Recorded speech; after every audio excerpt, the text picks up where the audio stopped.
بسم اللہ الرحمن الرحیم۔ معزز ناظرین السلام علیکم۔ آج ہم آپ کے سامنے حاضر ہوئے ہیں خطبہ فدق کی تشریح لے کر۔ اس خطبہ فدق کا تشریح کی اس سیریز کا نام ہم نے دیا ہے پیغام خطبہ فدق۔ یہ وہ خطبہ ہے جو رسول اللہ صلی اللہ علیہ وآلہ وسلم کی شہادت کے بعد آپ کی اکلوتی بیٹی جناب فاطمہ الزہرا سلام اللہ علیہا نے عوام کے سامنے بیان کیا، اور اس میں اپنے حق کا مطالبہ کیا جو ان کے بابا نے اپنی زندگی میں انہیں ہبہ کر دیا تھا۔ لیکن افسوس کہ صدیقہ کبریٰ کی عظمت کا، کہ جس کے رسول اللہ صلی اللہ علیہ وسلم نے بارہا اپنی زندگی میں اس بات کیا تھا، ان کا حق نہیں دیا، اور ان کے حق کو خلیفہ اول نے خلیفہ دوم کے مشورے پر بہت ہی بے شرمی کے ساتھ اسے مسترد کر دیا اور ان کے حق کو غصب کر لیا۔ اس خطبے میں حضرت فاطمہ الزہرا سلام اللہ علیہا نے بہت سے حقائق بیان کیے ہیں اور اسلام کی عظیم مانے جانے والی شخصیتوں کو بے نقاب کر دیا ہے۔ ہمارے علماء نے نصیحت کی ہے کہ اس خطبے کو نہ صرف ہم پڑھیں بلکہ اسے یاد رکھیں اور اپنے بچوں کو اس خطبے کی تعلیم دیں تاکہ آنے والی نسلوں میں یہ خطبہ محفوظ رہ سکے۔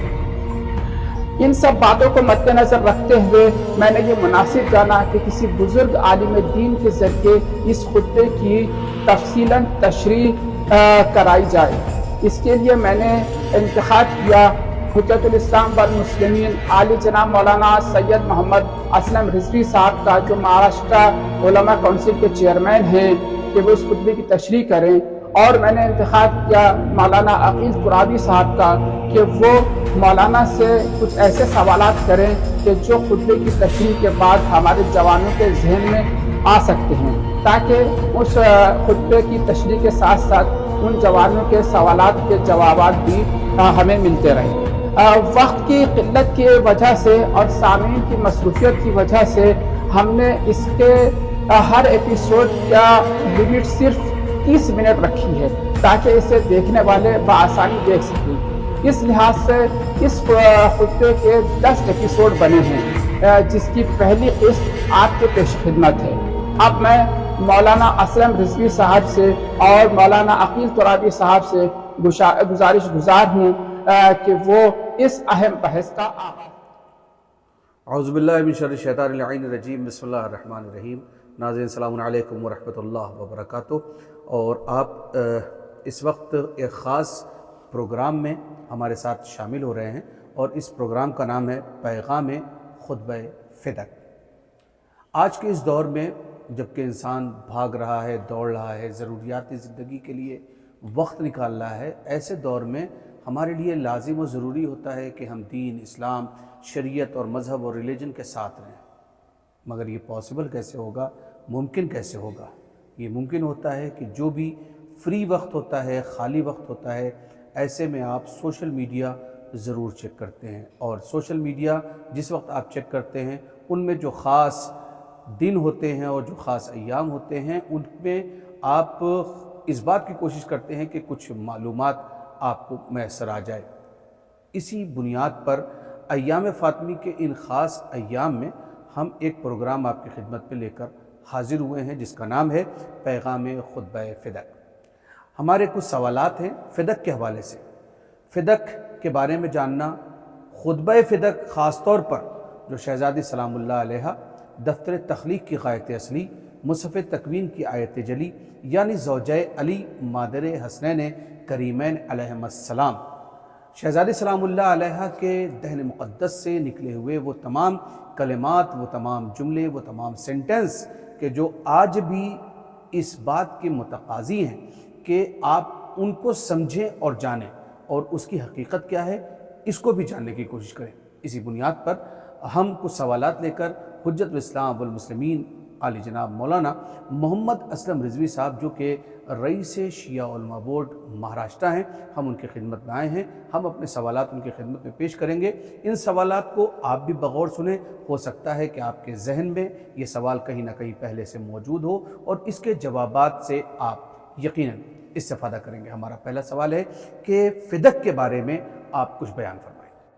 اعوذ باللہ من الشیطان الرجیم، بسم اللہ الرحمن الرحیم۔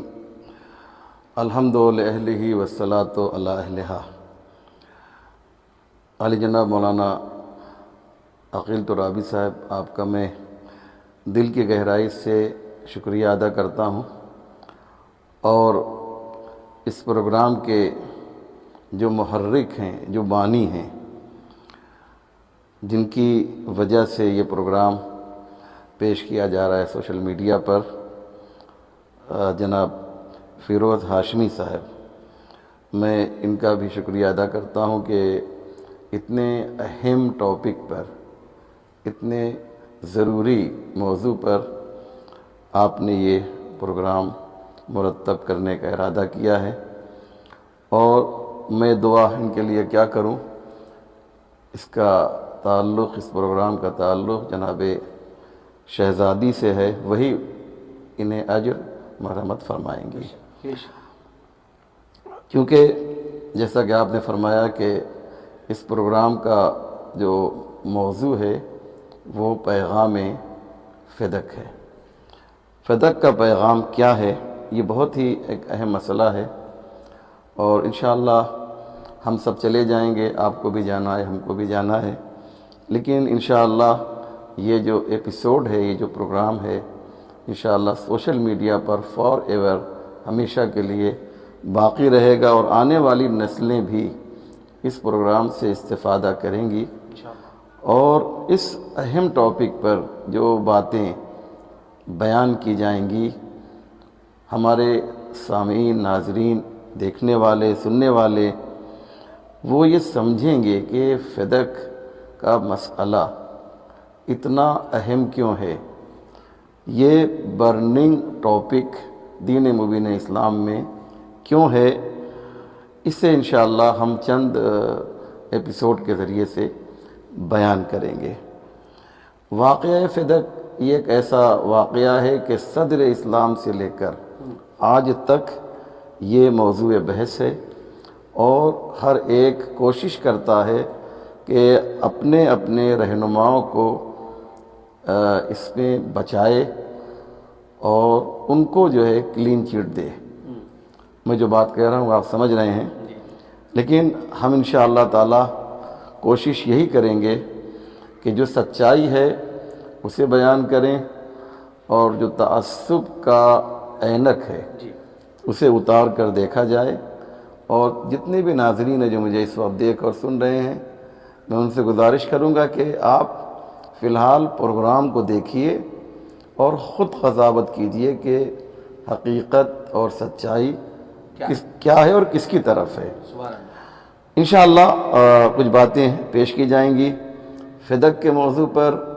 جیسا کہ ہم جانتے ہیں کہ بے انتہا کتابیں لکھی گئیں، اشعار کہے گئے، لیکن مجالس میں جس طرح سے اس کا تذکرہ ہونا چاہیے کما حقہ نہیں ہوتا ہے۔ اس لیے ضروری ہو گیا ہے کہ لوگ اس ویڈیو کو دیکھیں بھی، اور جس کے پاس بھی یہ ویڈیو جائے، اگر وہ کم سے کم 10 لوگوں کو فارورڈ کرتا ہے تو یہ ایک ایسی چین بنے گی کہ ہر گھر تک یہ ویڈیو جو ہے پہنچ جائے گا، اور لوگوں کو یہ سمجھ میں آئے گا کہ آل رسول، رسول کے بعد کتنی مظلوم تھی۔ فدق یقین جانیے مظلومیت آل محمد کی ایک علامت، ایک پہچان بنی ہوئی ہے۔ جناب سیدہ تو اپنی جگہ پر ہیں ہی، لیکن انشاءاللہ آگے میں اس پر روشنی ڈالوں گا۔ اور آج ایک بات میں اور عرض کر دوں کہ جناب سیدہ سلام اللہ علیہا خلیفہ وقت کے پاس صرف وہ فدق مانگنے نہیں گئی تھی۔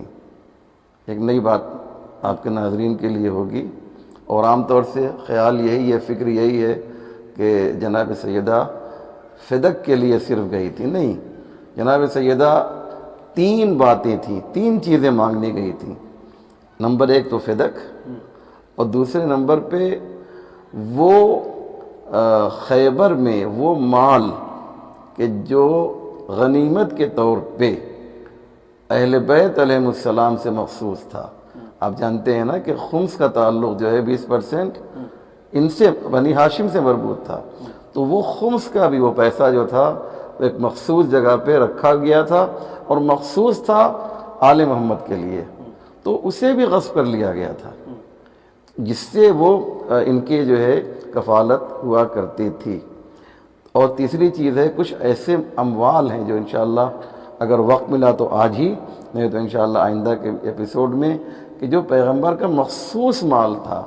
جب مخصوص مال ہوگا تو ظاہر سی بات ہے کہ وہ پیغمبر کے آل تک پہنچے گا، اور آل میں سب سے پہلے کون ہیں؟ ان کی اولاد ہیں، اور اولاد میں ظاہر سی بات ہے کہ جناب فاطمہ زہرا سلام اللہ علیہا ہیں۔ جی ناظرین، یہ خطبہ فدق بھی آپ کی خدمت میں پیش کیا جائے گا، مسئلہ فدق بھی آپ کی خدمت میں پیش کیا جائے گا، ساتھ ہی ساتھ شہزادی سلام اللہ علیہا اپنے گھر سے نکلتی ہیں اور باغ فدق کے مطالبے کے لیے دربار تک جاتی ہیں، اس مسئلے پر بھی آپ سے گفتگو ہوگی۔ ساتھ ہی ساتھ شہزادی سلام اللہ علیہا کو یہ جو دیا گیا اور ہبہ کیا گیا باغ فدق کو، اس مسئلے پہ بھی گفتگو ہوگی۔ ساتھ ہی ساتھ سرکار مدینہ حضور ختم مرتبت نے جب اس کائنات سے پردہ فرمایا، جب آپ اس کائنات سے تشریف لے گئے ہیں، تو وہ جو اثاثہ جات، جو بچے ہوئی چیزیں رسول اللہ کی تھی، وہ رسول اللہ کے بعد کس کو منتقل ہوئیں، یا رسول اللہ نے وہ جو چیزیں چھوڑی تھی وہ کتنی تھی۔ سب سے پہلے فدق کے مسئلے پہ بات کرتے ہیں۔ فدق کے بارے میں تھوڑا سا تفصیل سے بیان فرمائیے۔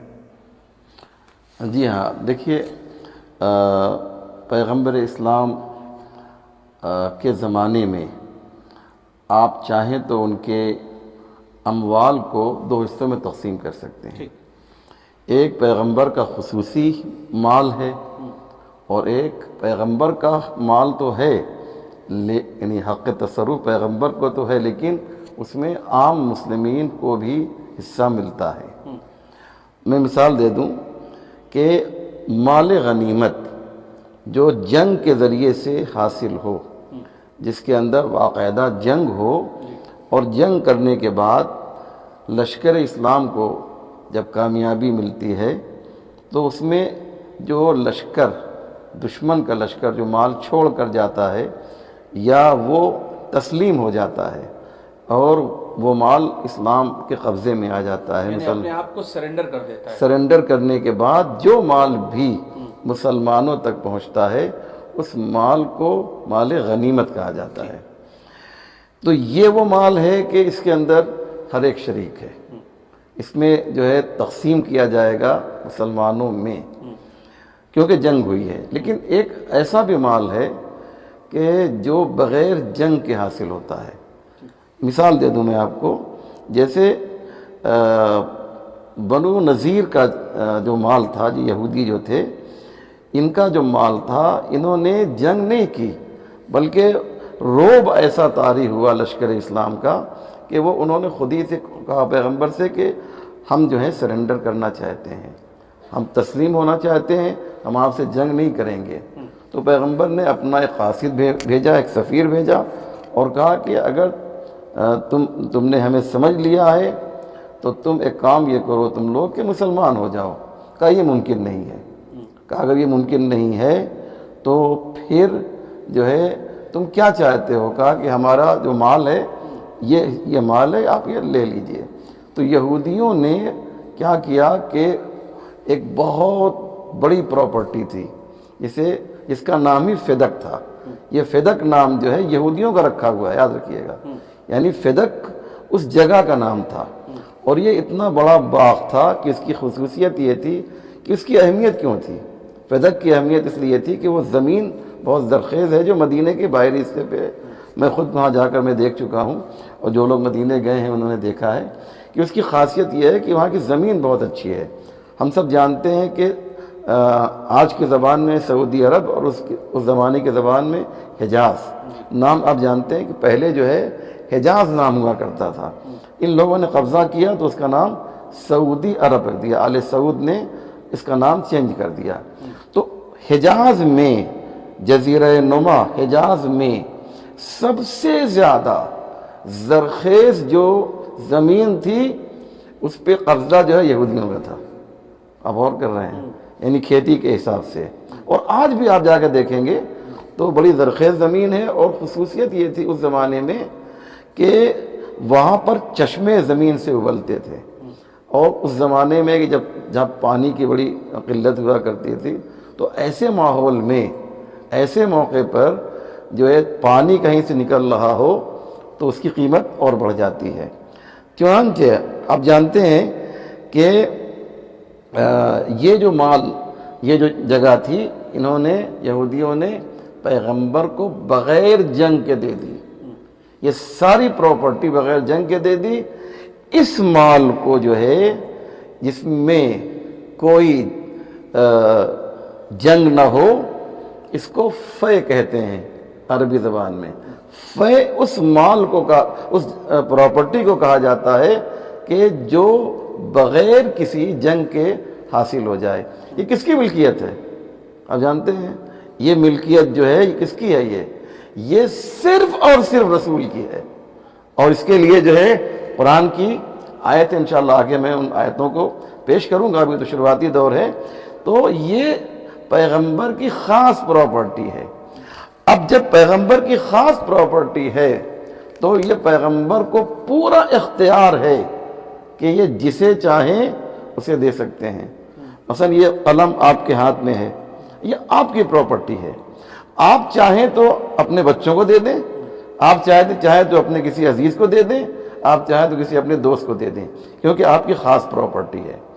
اپنی زندگی میں میں ایک بات آپ کی خدمت میں عرض کر دوں, بہت امپورٹنٹ ہے کہ میراث جو ہے اگر صاحب مال لیں جو اس کا مالک ہے, اگر وہ تقسیم نہیں کر رہا ہے تو جو قانون ہے شریعت کا ویسے تقسیم ہوگا. مثلا اگر 2 بچے ہیں, ایک بیٹی ہے اور ایک بیٹا ہے, تو بچے کو فرزند بیٹے کو ڈبل ملے گا, بیٹی کو سنگل ملے گا مثال کے طور پہ. لیکن اگر باپ چاہے تو اپنی زندگی میں پورا مال کسی کو دے سکتا ہے. آپ کی پراپرٹی ہے, آپ کا ایک فلیٹ ہے, آپ چاہیں تو کسی مسجد کے حوالے کر دیں, کسی مدرسے کو دے دیں, اپنے بچوں کو آپ نہیں دے رہے ہیں. یہ صحیح نہیں ہے, بچوں کو کا خیال رکھنا چاہیے میں کہہ رہا ہوں, لیکن آپ کو اختیار دیا ہے شریعت نے. تو ہمارا مال ہے تو ہم جس کو چاہیں اس کو دے سکتے ہیں. تو جب ہمارا مال ہم کو اتنا اختیار ہے کہ ہم کسی کو دے سکتے ہیں, تو جو پیغمبر کا مال ہے وہ اپنی بیٹی کو نہیں دے سکتے. کیا بات ہے, سبحان اللہ. آپ غور کر رہے ہیں, پیغمبر اسلام کا کو پورا اختیار ہے. لہذا قرآن کی آیت نازل ہوتی ہے. ایک بہت امپورٹنٹ بات پیش کرنے جا رہا ہوں.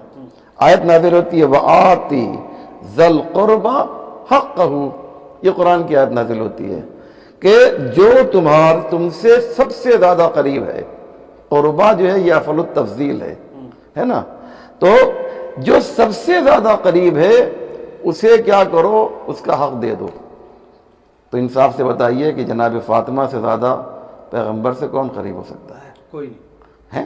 تو یہ سب سے زیادہ جناب فاطمہ زہرا جو ہے وہ قریب و قربا ہیں, افعل التفضیل ہے. یہ انگلش میں کہتے ہیں سپرلیٹیو ڈگری ہے یہ.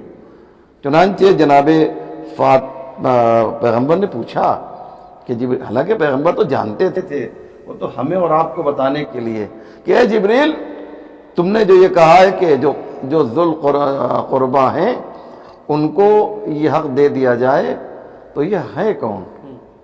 تو جبریل نے کہا کہ آپ کی بیٹی فاطمہ زہرا سلام اللہ علیہا ہے. سمجھ رہے ہیں؟ تو یہ کیا ہوا کہ یہ پیغمبر نے جناب فاطمہ زہرا کو بلایا, اور یہ جو فدق ہے وہ پیغمبر نے فاطمہ کو ہبہ کر دیا ہے. یاد رکھیے گا میں نے لفظ ہبہ استعمال کیا ہے, میراث میں نہیں دیا ہے. دیکھیے میں نے کہا میراث ایک الگ چیز ہے, ہبہ الگ.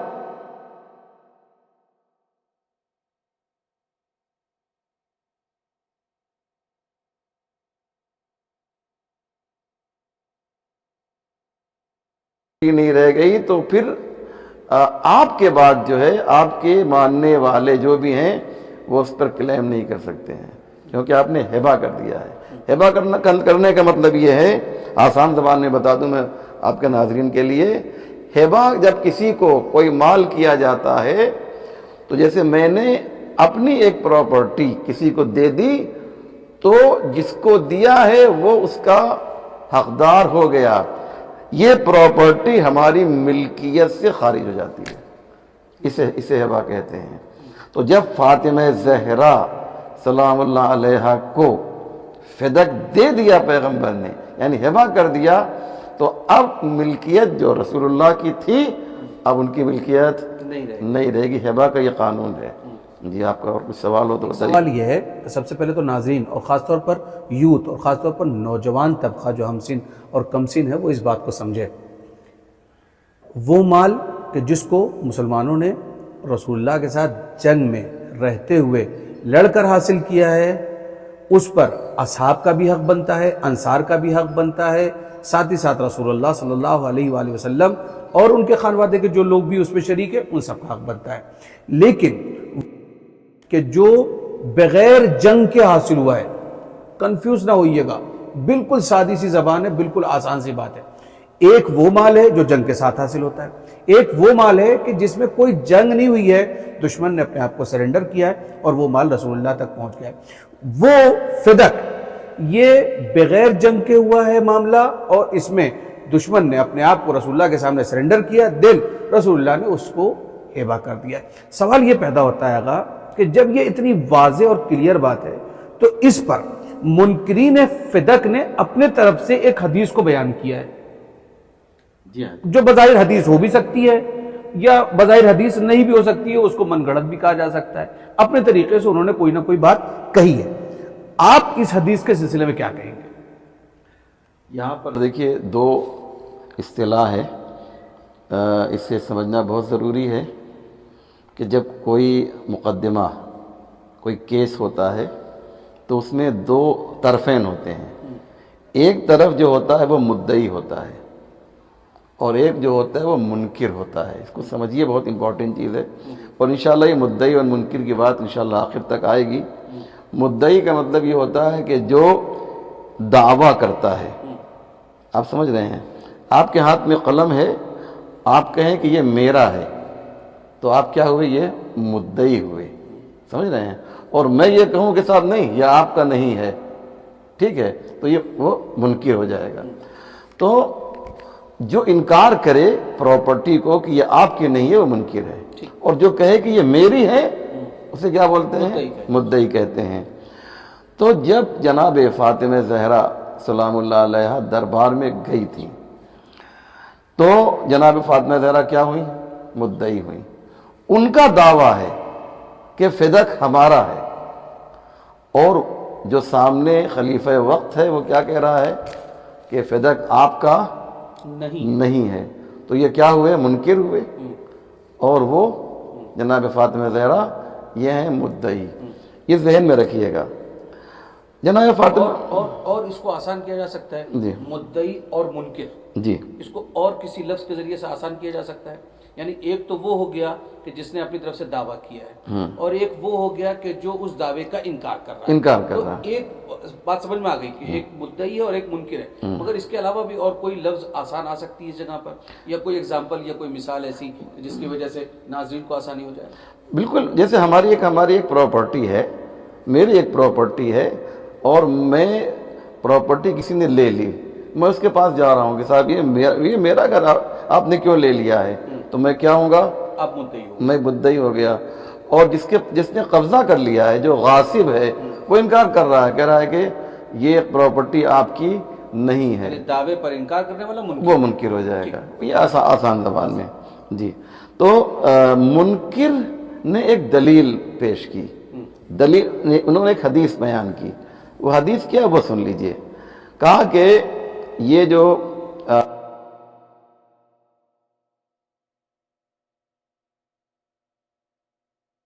کریں گے فدق جو ہے آپ کا حق ہے، کیونکہ آپ بنت رسول ہیں، اس لیے آپ کا حق ہے، جو آپ کہہ رہی ہیں یہ قابل قبول نہیں ہے۔ کیوں؟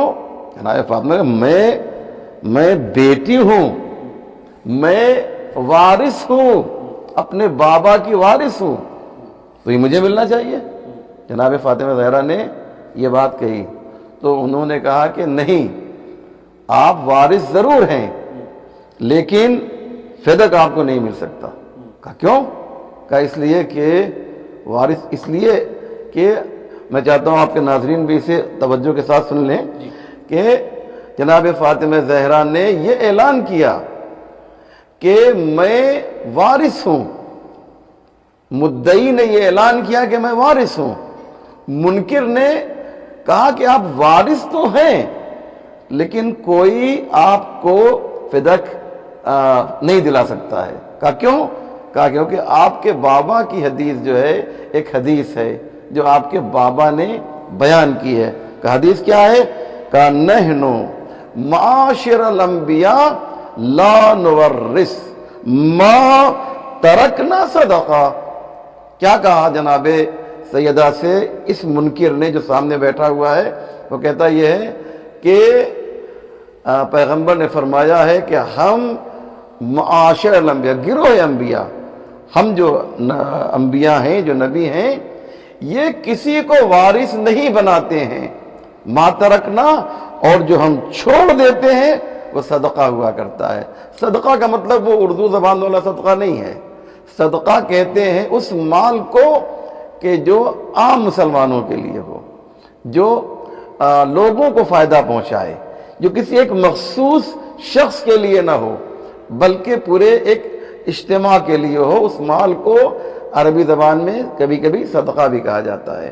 تو یہاں پر یہ صاحب جو جناب سیدہ کے مقابلے میں ہیں، انہوں نے حدیث کیا پیش کی کہ ہم گروہ انبیاء کسی کو اپنا وارث نہیں بناتے، اور جو کچھ مال چھوڑ کے جاتے ہیں وہ صدقہ ہوتا ہے۔ صدقہ کا مطلب کیا ہوتا ہے؟ یہ بولیے۔ صدقہ یعنی مسلمانوں کی پراپرٹی۔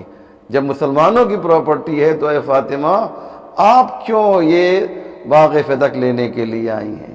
یہ ان کا کہنا ہے، توجہ کیجئے جو میں کہہ رہا ہوں، یہ ان کا کہنا ہے۔ تو جناب سیدہ نے اس کی دلیل دی، اس کا جواب دیا۔ یہ ایک ڈپلیکیٹ، جعلی، گڑھی ہوئی حدیث ہے۔ پہلی بات تو یہ کہ یہ خبر واحد ہے۔ خبر واحد سن لیجئے کسے بولتے ہیں؟ خبر واحد کہ صرف ایک شخص ہو اسے خبر واحد کہا جاتا ہے، مولانا عقیل صاحب اللہ، ہے نا؟ یعنی اگر کوئی ایسی حدیث ہے، کوئی ایسی روایت ہے کہ راوی صرف ایک ہو تو اس کو خبر واحد کہتے ہیں۔ اور یہ تمام علماء کے درمیان بالاتفاق، چاہے وہ شیعہ ہو، چاہے وہ سنی ہو، چاہے وہ حنفی ہو، چاہے وہ شافعی ہو، چاہے مالکی ہو، چاہے حنبلی ہو، کوئی بھی ہو، سب کے یہاں بالاتفاق یہ بات مانی جاتی ہے کہ خبر واحد جو ہے حجت نہیں ہے۔ تو جب خبر واحد حجت نہیں ہے تو آپ جو ہیں جناب فاطمہ کے مقابلے میں خبر واحد لے کر آ رہے ہیں۔ اچھا، اب یہ خبر واحد جو ہے یہ ٹکرا رہی ہے قرآن سے۔ اب یہ سوچئے کہ اگر خبر متواتر بھی قرآن سے ٹکرا جائے تو وہ کمزور ہو جائے گی۔ اب غور کریں میں کیا کہہ رہا ہوں؟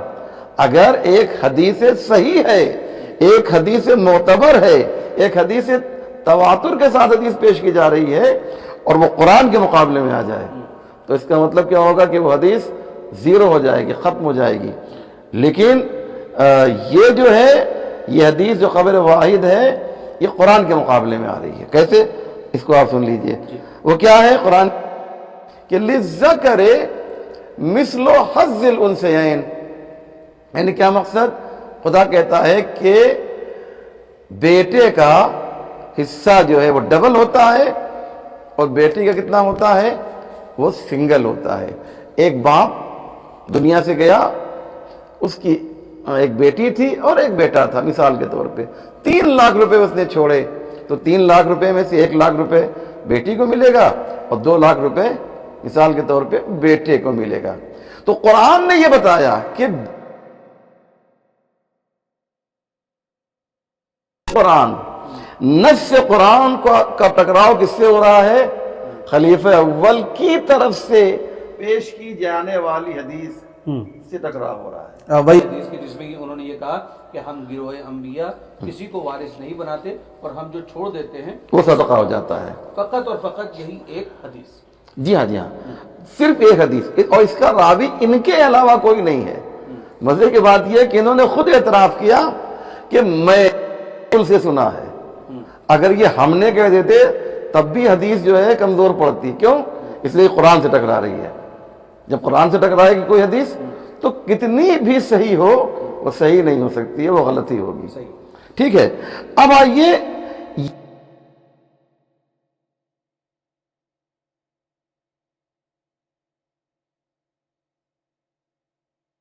فرض محال محال نہیں کہتے ہیں نا, دو خدا کو آپ مان سکتے ہیں. اگر دو خدا ہوتے تو کیا ہوتا, زمین آسمان فاسد ہو جاتے. لیکن دو خدا ہو ہی نہیں سکتے ہیں. لیکن دو خدا کو آپ فرض کر سکتے ہیں. فرض کرنے میں کوئی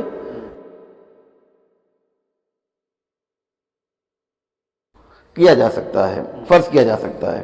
تو اب آپ دیکھیے کہ ایک قرآن کی دوسری آیت آ رہی ہے جو اس سے زیادہ کلیئر ہے. اگر مان بھی حکم عمومی کو اس کے ذریعے سے تخصیص دے سکتے ہیں. تھوڑی دیر کے لیے مان لیجیے, آپ حضرت زکریا کے بارے میں کیا کہیں گے؟ غور کر رہے ہیں؟ میں قرآن کی آیت پیش کرتا ہوں. جناب زکریا نے دعا کی کہ پروردگار مجھے ایک فرزند دے دے. میں پوری آیت نہیں پڑھوں گا, اس کا جو مین جملہ ہے وہ یہ ہے کہ کیوں دے دے, یرثنی و یرث من آل یعقوب, جو میرا وارث بنے اور آل یعقوب کا وارث بنے. سمجھے آپ؟ اور ایک حدیث اور بھی ہے, نہیں معاف کیجیے گا, قرآن کی آیت اور ہے, وہ سن لیجئے کہ ورثہ سلیمان و داؤد, سلیمان جو ہے وہ داؤد کے وارث بنے. سلیمان کا جو کے پاس جو مال آیا وہ کس کا آیا؟ وہ جناب داؤد کا. اب یہاں پر جو ہے پوری توجہ کریں گے. یقین جانے جو بات میں پیش کرنے جا رہا ہوں بہت ہی قیمتی ہے, پوری توجہ کیجئے گا کہ یہاں پر کاؤنٹر اٹیک کیا ہے جناب فاطمہ زہرا کے دشمنوں نے اس جگہ پہ, اور انہوں نے یہ سوچا کہ ہم نے بہت بڑی بازی مار لی. اور جانتے کیا کہتے ہیں مولانا عقیل صاحب؟ انہوں نے کیا کہا کہ بات ٹھیک ہے, ہم قرآن کی آیت ہے, انکار بھی نہیں کر سکتے. سمجھ رہے ہیں نا, انکار نہیں کر سکتے. ناظرین میری اس بات کو ضرور سنیے گا, انشاءاللہ آپ کو لطف آئے گا جو میں بات پیش کرنے جا رہا ہوں کہ وہ کیسے جو ہے انہوں نے اس کو کاؤنٹر اٹیک کیا. اور اس کا جواب انشاءاللہ یہ خادم یا غلام آپ کا دینے کے لیے تیار ہے. اور یقین جانیے کہ آپ کے دل و دماغ میں, آپ کی روح میں یہ بات اتر جائے گی جو میں پیش کرنے جا رہا ہوں کہ انہوں نے کیا کہا کہ ہاں قرآن کی آیت ہے کہ ورثہ سلیمان و داؤد یا یرثنی و یرث من آل یعقوب, یہ صحیح ہے, لیکن یہاں پر وراثت مالی کی بات نہیں ہو رہی ہے, یہاں پر وراثت علمی کی بات ہو رہی ہے. یہ انہوں نے جواب دیا. اب میرا جواب سنیے تو انشاءاللہ آپ کو لگے گا کہ کس طریقے سے جو ہے محمد و آل محمد کے غلام جو ہیں ان کی خدمت کرتے ہیں, ان کے مکتب کی خدمت کرتے ہیں. انہوں نے کیا کہا کہ یہ جو آیت ہے, یہ آیت کہہ رہی ہے کہ ان کے علم کے وارث بنتے ہیں. یعنی آسان زبان میں یہ کہا جائے کہ پیغمبر کے جو وارث ہیں وہ پیغمبر کے مال کے وارث نہیں ہیں, پیغمبر کے علم کے وارث ہیں. تو جناب خلیفہ بڑی پیاری بات کہہ دی آپ نے. تو اب آپ میرا جواب سن لیجئے. تو اس کا مطلب یہ ہوا کہ فاطمہ زہرا وارث ہیں, اور آپ کی حدیث کے اعتبار سے فاطمہ فدق کے وارث نہیں ہیں, علم کے وارث ہیں. مولا علی علم کے وارث ہیں, حسن و حسین علم کے وارث ہیں. تو جب یہ علم کے وارث ہیں تو انہیں اپنے علم سے یہ بات تو معلوم ہوگی نا کہ پیغمبر سے جو علم ملا ہے کہ فدق کا وارث کون ہے, خلیفہ وقت ہے یا محمد والے محمد ہیں. اب غور کریں میں کیا کہہ رہا ہوں. اگر بہت خوبصورت, اگر وارث علم ہی ہے, یہ علم یہ نالج ہی تو انہیں بتائے گا کہ آیا فدق پر ہمارا حق ہے یا نہیں ہے. اور اگر یہ علم والا کہہ رہا ہے فدق پر ہمارا حق ہے, دین ان کا حق ہے. اب غور کر رہے ہیں نا. تو اب جو ہے بات جو ہے اس جھگڑے میں, اس نظام میں اس کی مانی جائے گی جو رسول کے علم کا وارث ہے, نہ یہ کہ جو فقط صحابی ہے. سبحان اللہ, سبحان اللہ.